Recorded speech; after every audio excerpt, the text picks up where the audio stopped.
ये सबसे निराला मार्ग है। भगवान की शरण में होकर भगवान का नाम जप करना, ये भय रहित, कल्याण स्वरूप, संशय रहित, इसी पर भगवत परायण सुशील साधु जन चलते हैं।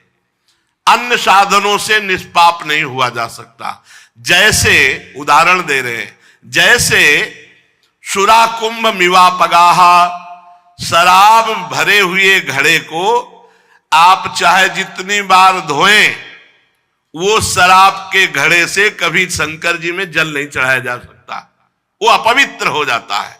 ऐसे ही अन्य साधनों से चाहे जितना आप पाप को नष्ट करने की कोशिश करें, नष्ट नहीं होगा। लेकिन भगवान की शरण में हो गए, वह हो गया। भगवान की शरण में हो गए, तन मन प्राण समर्पित कर दिए, अब परम पवित्र हो गए। कोई भी पाप का दंड उसे नहीं भोगना पड़ेगा। जिन्होंने अपने भगवद गुणानुरागी मन मधुकर को भगवान श्री कृष्ण चंद्र के चरणारविंद मकरंद का एक बार पान करा दिया, ओहो, सकृन मनः कृष्ण पदारविंदयोर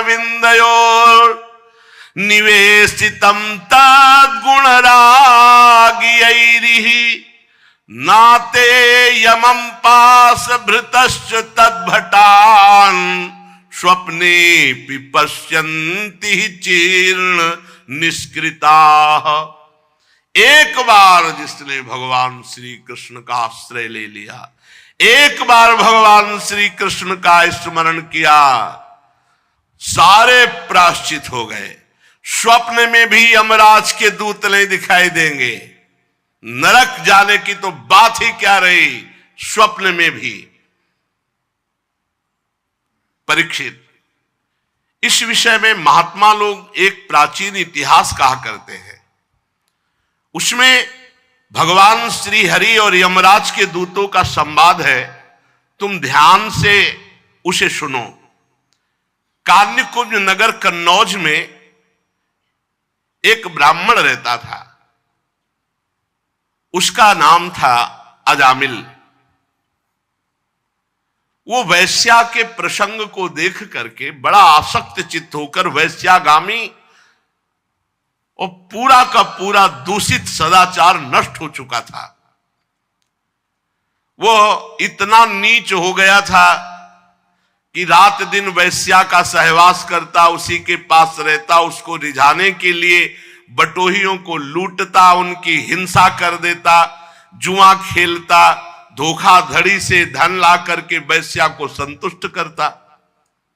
निंदनीय वृत्ति का आश्रय लेकर वो अपने कुटुंब का भरण पोषण करता और बहुत से प्राणियों की हिंसा कर चुका था, बहुत से प्राणियों को लूट चुका था, वो बहुत से प्राणियों का पाप कर्म एकत्रित कर चुका था। अब वो उसी वैश्या के साथ जो बच्चे पैदा हुए, उन्हीं के दुलार लालन पालन में समय उसका नष्ट हो गया। बहुत बड़ा आयु का लंबा भाग व्यतीत हो गया। 88 वर्ष की उसकी अवस्था अब आ गई। उसने वैश्या से 10 पुत्र उत्पन्न किए थे। सबसे छोटे का नाम नारायण रखा था। ये स्वयं नहीं रखा था, जब भगवान अहेतुकी कृपालु है, अहेतुकी कृपा करते हैं तो साधु समागम होता है। भक्तमाल जी में इनका चरित्र है। एक बार एक भगवत प्रेमी महात्माओं की साधु मंडली आई, तो भ्रमण करते थे साधु जन, तो उधर कन्नौज होते हुए निकले। तो उसी नगर में पूछा, भाई कोई पवित्र ब्राह्मण हो जिसके यहां भिक्षा ले सके, कोई एकांतिक बगीचा हो। तो विनोद करने वाले, उपहास करने वाले गांव में भी लोग होते हैं। उनका बहुत सबसे ज्यादा पवित्र अजामिल ब्राह्मण है और बगीचा भी बहुत जोर का है, और था जोर का बगीचा क्योंकि वैश्या का था उपवन। संत महात्मा विश्वास ही परम धन होता है। वो विश्वास करके गए, बगीचे में ठाकुर जी के लिए जल छिड़का और आसन लगाया और आरती पूजा शुरू। और उधर अजामिल जो है 2-4 पशुओं की हिंसा करके उनको लेके आ रहा था। बगीचे में गया, देखा साधु महात्मा तो वैसा तो नहीं कि वो ये ना जानता हो कि साधु महात्मा क्या होते हैं। पशुओं को दूर फेंका जो मृग आदि मार कर लाया था, और गया साष्टांग दंडवत किया और रो पड़ा, भगवान आज पता नहीं मुझ नीच अधम का कौन सा सौभाग्य उदय हुआ कि आप भगवत प्रेमी महात्माओं का सानिध्य। प्रभु मैं तो बहुत नीच हूं, आप यहां कैसे आ गए? तो उनका गांव के लोगों ने बताया कि उत्तम ब्राह्मण है। तो बोले प्रभु देख ही रहे हो आप, हम कैसे उत्तम हैं, वैश्या के संग रहते हैं, हिंसादि चोरी लूटपाट से अपना पेट पालते हैं। प्रभु मेरी दुर्गति हो गई। तो उनका अब तो कोई साधन बन नहीं सकता, अब हम तुम्हारे भाग्य की रेखा देख रहे, एक पुत्र और होगा, उसका नाम नारायण रख देना। और संतों ने अपना आसन उठाया और अपवित्र स्थान में भगवान का भोग बनाना, भगवान का भोग लगाना हो नहीं सकता, वहां से चल पड़े। कुछ समय बाद जो 10वां पुत्र हुआ उसका नारायण नाम रखा। सबसे छोटे का नाम नारायण था। अजामिल का बहुत प्यार स्वाभाविक नारायण पर था। देखो घर परिवार में भगवान नाम ही रखना चाहिए तो बहुत अच्छा रहता है। बार बार अब देखो उसको इसी पुत्र से प्यार था तो नारायण, इधर नारायण, कितना बढ़िया भाग्य। और ऐसे रखे जाते थे, नाम ऐसे रखे जाते थे। अब चला है कुछ ऐसा नाम और ऐसे ऐसे नाम है कि इनका कोई अर्थ है नहीं है, कोई अर्थ है नहीं है। पहले नाम राम कुमार, कृष्ण कुमार, हम ऐसे नाम रखे जाते थे। भगवान नामों से रखा जाता था कि कई बार बुलाया जाए तो वाणी पवित्र हो जाए। तो अब ऐसे नाम रखे जाते हैं। तो हमें लगता है कि भगवान नाम विचार पूर्वक रखना चाहिए। तो अब जैसे किसी का नाम आप रख दो हरिवंश, तो आप दिन में सैकड़ों बार हरिवंश हरिवंश, राधा तो सैकड़ों बार राधा राधा, ऐसे भगवान नाम रखना चाहिए। नाम जरूर भगवान रखना, कल्याण हो। मान लो किसी से प्यार हो जाए, बच्चा बच्ची किसी से, वो अंतिम समय ऐसे पुकारे राधा, तो काम बन जाएगा। देखो अब वो अपने इस बालक पर 88 वर्ष का वृद्ध अजामिल, बड़ा मोह, और मोह क्या मतलब पूरी श्रद्धा के संतों ने कहा है नारायण नाम रखना, तो इसलिए बहुत प्यार करता है। संपूर्ण हृदय अपने बच्चे को दे दिया, नारायण बच्चे को। अब वो बच्चा तोतली बाली, बाल सुलभ खेल, अजामिल आसक्त हो गया।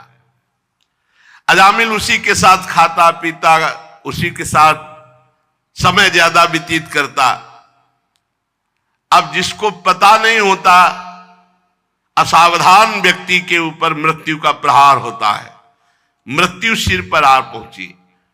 मूर्ख और बूढ़ा अजामिल, मृत्यु का समय जब आया तो थोड़ी दूर पर बालक खेल रहा था, बोलने की हिम्मत थी तो एक आवाज बोली नारायण, अपने बच्चे को बुलाया। ये तो कहो संत कृपा से नारायण नाम रखा, हाँ बढ़िया नाम रखना चाहिए।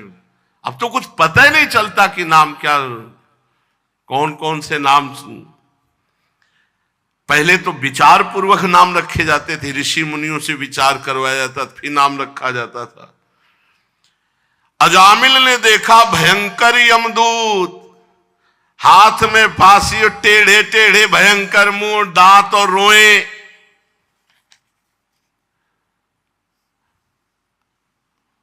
सोच लोग शंका देख के निकल जाती, देख के ऐसे है यमदूत, ऐसे थोड़ी यमदूत है। देख के लघु शंका और सोच छूट जाती है मरने वाले की। व्याकुल होकर ऊंचे स्वर से पुकारा नारायण। बलिहार, संतों की बलिहार कि ऐसी अंतिम बात बन गई, अंतिम बात बन गई। ज्यों ही नारायण पुकारा कि दिव्य चतुर्भुज भगवान नारायण के पार्षद दो उपस्थित हो गए। झटपट आकर यमदूतों की फांसी काटी। अजामिल के सूक्ष्म शरीर को अभी वो खींच ही ना शुरू ही किया था, भगवान के दूतों ने, श्रीहरि दूतों ने बलपूर्वक उन्हें डांट कर रेप और यमपाश काट दी।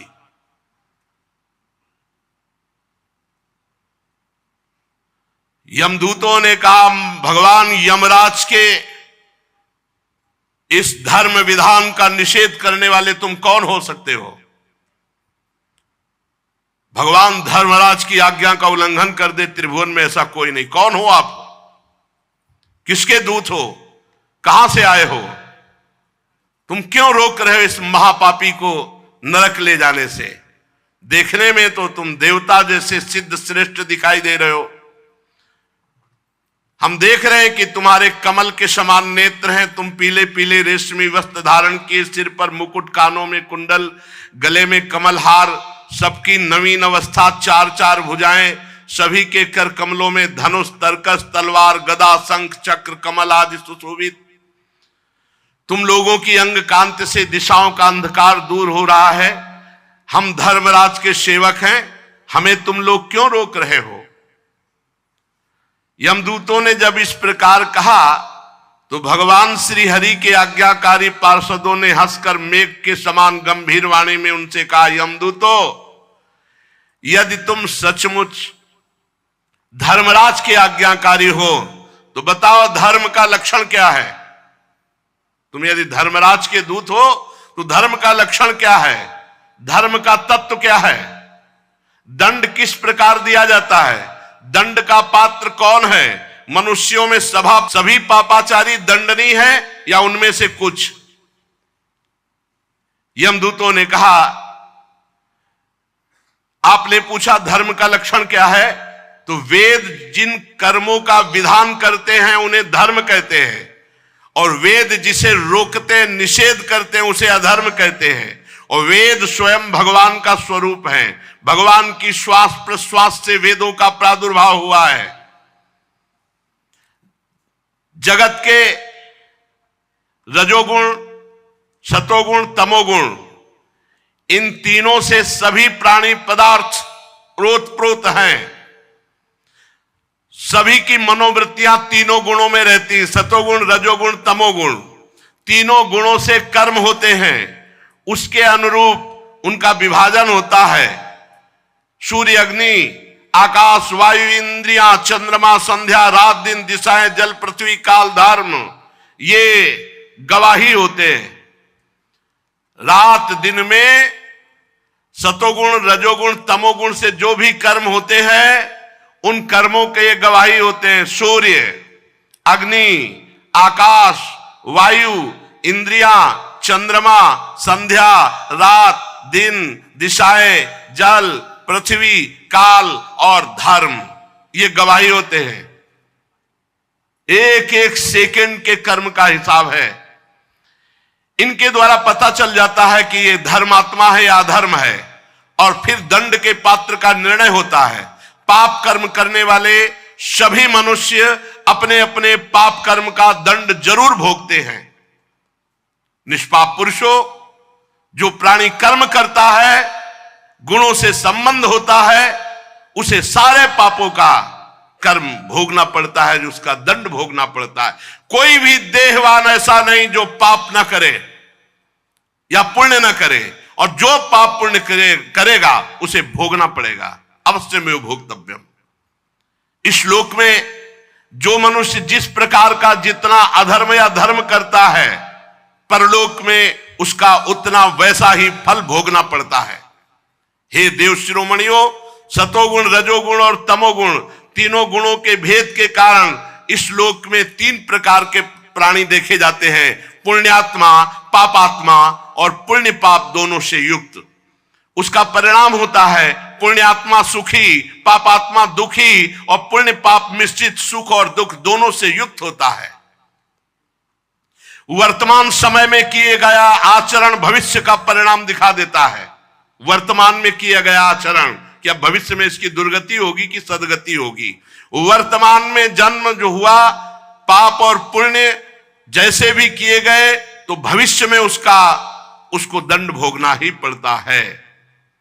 हम स्वामी अजन्मा भगवान सर्वज्ञ यमराज के दूत हैं। हमारे स्वामी सबके अंतःकरणों में विराजमान है, किसी को कुछ बताने की जरूरत नहीं है। जो मन से सबको देख लेते हैं और उसी के अनुसार वो दंड देते हैं, इसमें किसी को बताने की जरूरत नहीं। यमराज स्वयं सबके हृदय में विराजमान है। जैसे सोया हुआ ज्ञानी पुरुष स्वप्न के समय प्रतीत हो रहे कल्पित शरीर को अपना वास्तविक शरीर मानता है, सोए हुए अथवा जागने वाले शरीर को भूल जाता है, वैसे ही जीव पूर्व जन्मों की याद भुलाकर इस शरीर में वर्तमान में जो भी कर्म करता है उसको दंड भोगना पड़ता है। सिद्ध पुरुषों, जीव शरीर से 5 कर्मेंद्रियों से लेना देना चलना फिरना आदि काम करता है और 5 ज्ञानेंद्रियों से रूप रसादि 5 विषयों का भोग करता है। 16वें मन के साथ 17वां स्वयं मिलकर अकेले ही मन, ज्ञानेंद्री और कर्मेंद्री इन तीनों से विषयों को भोगता है और उसे दंड भोगना पड़ता है। जीव का 16 कला और 3 गुणों वाला ये सूक्ष्म शरीर बार बार जन्म, बार बार मरण यही भोगता है। बार बार हर्ष, बार बार शोक, भय, पीड़ा, जन्म, मृत्यु ये भोगना पड़ता है। कामवश पाप करता है, काम से प्रेरित होकर, क्रोधवश पाप करता है, लोभवश पाप करता है, मोहवश पाप करता है, अहंकारवश पाप करता है, ईर्ष्यावश, इनके द्वारा पाप कर्म होता है और उसे भोगना पड़ता है। जैसे रेशम का कीड़ा अपने ही जाल में फंस करके मारा जाता है, वो अगर रेशम का जाल ना निकाले तो ना मारा जाए, ऐसे ही कर्म के जाल में फंस करके ये मनुष्य मरता है, ये मोह का शिकार बनता है। कोई शरीरधारी जीव एक क्षण भी कर्म किए बिना नहीं रह सकता। प्रत्येक प्राणी से स्वाभाविक माया विवश करके कर्म कराती है। जीव को पूर्व जन्मों के पाप पुण्य संस्कारों के अनुसार ये शरीर प्राप्त होता है, स्थूल शरीर, सूक्ष्म शरीर।